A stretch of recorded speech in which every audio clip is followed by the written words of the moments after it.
Hello guys, you're welcome back to my channel. Hope you guys are feeling good. My name is Bukomi Bike Crown. It's Ramadan, the holy month of fasting for 500,000 New York City Muslims. For non-Muslims like us, the word Muslim is most often associated with the terrible things you see in the news. But we know that's hashtag fake news, and we wanted to know the truth. What about the average Muslims who live in this city, who work in this city, pray in this city, who were born in this city? Our new friend Sana reached out to show us what it's really like for the 500,000 Muslims who live in New York City. During Ramadan, your day starts way before sunrise. Ramadan is a month-long fast celebrating the Quran being revealed to Prophet Muhammad. Observing Ramadan is one of the 5 pillars of Islam.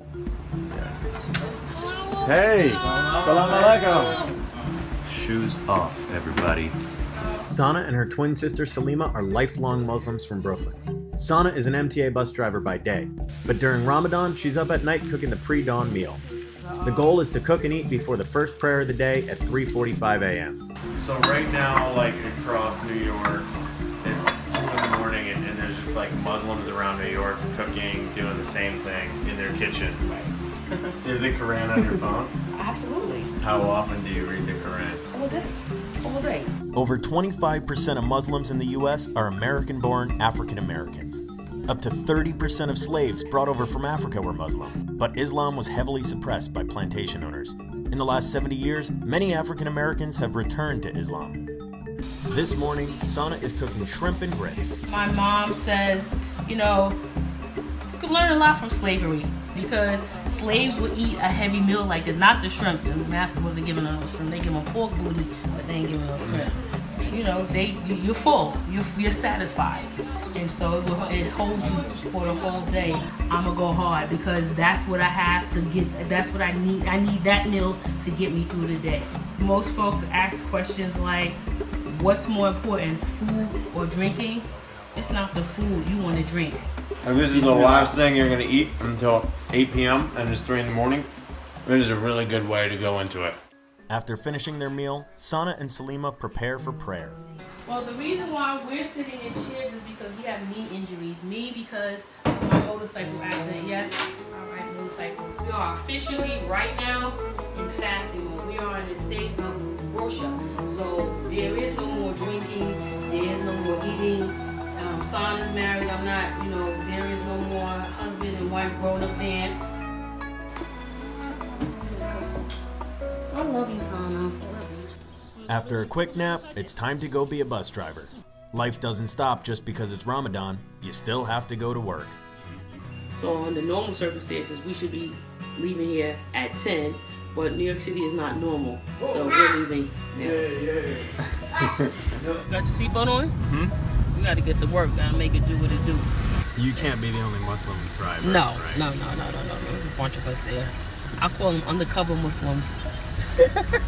They're like, I'm Muslim. I'm like, why are you whispering? We aren't even at work yet, and I am so tired. I'm dying. I don't know how you do this for 30 days and work. I don't even know what you just said. Sana takes over her bus route at 11:17 a.m. She'll drive without food or water until her route ends at 8:29.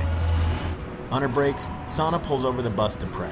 How long does the prayer usually take? It's like 5 to 8 minutes. It's not that long, so I don't see why people don't pray. I'm digging deep. I'm tired. You know, fasting teaches you how to be humble, and fasting teaches you how to be grateful. Sana continues her fast until her workday ends. How tired are you? I'm exhausted. I'm really exhausted. She breaks her fast just after sundown. The 4th prayer of the day follows the break fast. All done.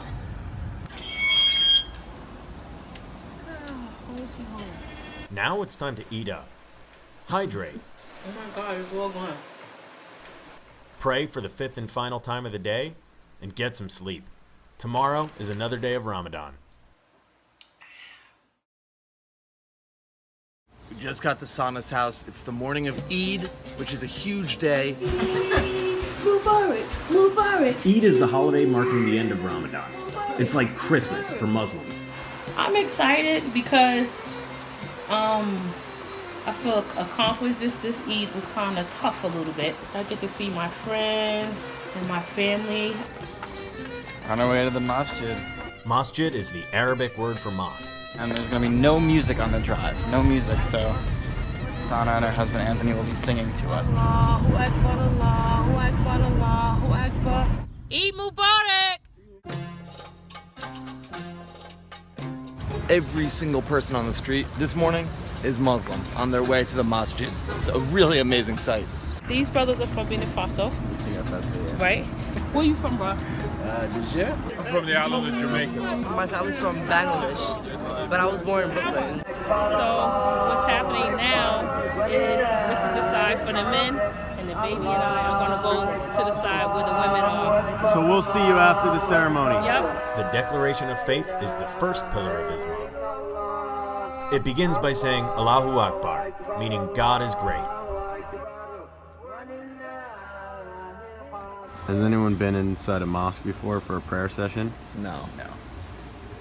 Today, more than 1,200 people have come to the masjid, filling the building beyond capacity. We've got 2 floors filled with only men, and those who can't fit will be standing outside. NYPD has closed off a full city street outside for people to pray. On Eid, New York City's 500,000 Muslims from around the world come together to celebrate.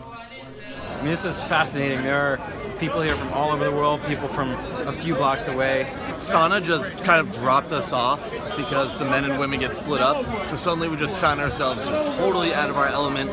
And what we experienced was very humbling. You think of the word Muslim and it's one word, but when you're here and there's like 1,000 people on the street, you can see colorful outfits and beige outfits and different hats, and you can see all the different places from around the world that people are coming from, and there's just hugs everywhere. I mean, this is something that we never would really go experience just like in our daily lives. We're about to go meet up again with Sana and go enjoy this post-Ramadan life. Okay, so the sun is out. I mean, it's very strong. And you're drinking. I guess that says it all. After fasting and being the food vampire, as we say, today people gonna be packing it in. Trust me. All right, time to wrap things up. We're gonna have our last meal with Sana after this amazing adventure. Hey, Salam Sana. alaikum. Let's party. The representation of our friendship, we got us some black and white cookies. We're heading to the Marcy Projects with Sana. We're gonna go meet up with her family and just eat a bunch of great food, celebrate, the whole family's coming together. Sana and Salima grew up in the Marcy Projects in Bed-Stuy, in the building right next door to Jay-Z. They were some of the only Muslims in a mainly black Christian community. My auntie's house to eat some grub. This is rice and peas. Oxtail. That's oxtail. Oh yeah, That's Yankee jerk. Wow, macaroni pie. Salima also goes by Bertha Stewart because she's apparently a hell of a cook. We're gonna find But out. look, absolutely. Bismillah, in the name of God, I eat. Everything here is Caribbean. Yeah. They're gonna get so it, good. okay? Trust me. Is really you like it? So good. I still have fasting guilt, meaning, oh my God, the sun is up and I'm eating. And I'm just really, really grateful for my family and friends. All right, I'm just about done with this plate, and now I feel like I have to fast for about 30 days. What do you like? So what do you think people think of when they hear the word Muslim? Oh, they definitely think Pakistani and Arab. The last thing that they think of when they think Muslim is a black American Muslim. It's just like it's a forgotten demographic of people. There's a side to being Muslim that you don't see in the news, and that's exactly what Sana showed us. Like anyone's neighbors, they do some things a little differently. But in the end, Muslims are just as hardworking, fun, and family-oriented as any other American, working their faith into an otherwise normal New York City life. I'm Sana. Eid Mubarak! Rally on! There are 2 sides to any story. If you enjoyed this one, please share it. Wow, I really enjoyed what I just watched, guys. So this is African Americans fasting during Ramadan, and this year we are still in the season of Ramadan, and I think they are rounding up 30th of this month, March. So a few days later, they'll be doing their Eid. It's more like Christmas, like the way Christians celebrate Christmas. That's how their Eid is like.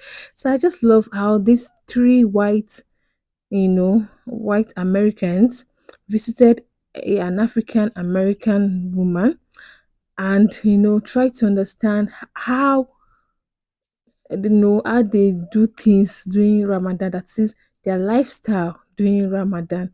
So, they explain everything when they break, and because you're fasting doesn't mean you will not go to work. And doing work, you can be so tired. Even the guys actually joined them in fasting. That was a beautiful one to even see. One of the white guys said something that Muslims are really trying. He cannot imagine himself now fasting, and he's so tired. You fasting all day and doing tedious work, you can be so tired from the work.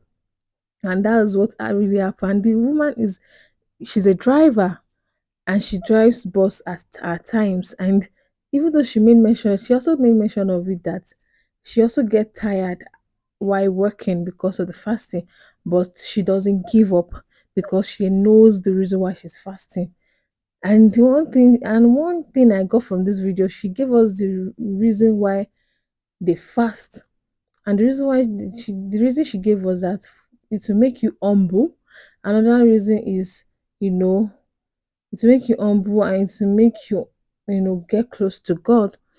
So it will make you very, very humble. So I just love how humble they were, how accommodating they were. The guys were really free with them, and the African American Muslim woman was really free with them, teaching them, letting them understand, what Ramadan is all about, how they go about the fasting, and how she prays even when she's working. So she said even though she's working and she doesn't have chance to pray, she prays within her, but she always makes sure she create time to pray. So when she said she always make sure she create time to pray, I was like, wow, that was so good. Like, it's just about you discipline yourself. I feel like fasting, it's all about discipline. You need to discipline yourself. You need to time yourself and be disciplined. You discipline yourself, you're able to do the right thing, even though your schedule is tight. You can still create time. You can still squeeze out some time. She said all you need to do is to just pray for 5 minutes. So anytime she gets a free time, she quickly pray. And there are some time, like they have time schedule when they pray. Then they pray. They pray 5 times daily. So she has time schedule where they pray, and when the sun down, when the sun has come down, she can break her fast. And that was what she did in the video. And you will see that one thing I love about Muslim doing their fasting, I don't know whether when they conclude their fast, or when they are still fasting or so, because you notice that they all gather together on the streets to pray. Millions, thousands, millions of Muslims will gather on the street and pray. That day, no movement, no car movement, no vehicle can pass, because they will all occupy everywhere and pray. They are not ashamed of their religion. That's when all of them will pray and communicate word to their maker, Allah. Wow, I really love this video. I don't know about you, but I just love this video. As a non-Muslim, I learned a whole lot from it. I learned more about Ramadan. I learned why they fast and how they hold on when they are fasting, how they go about their day-to-day life while fasting. And I just kudos to those white guys that decided to do this content. Is a really good one. Amazing. Wow, beautiful. Let me know your point of view, guys. Let's keep discussion going on in the comment box. Thank you so much for watching. I'll see you in the next one. Bye.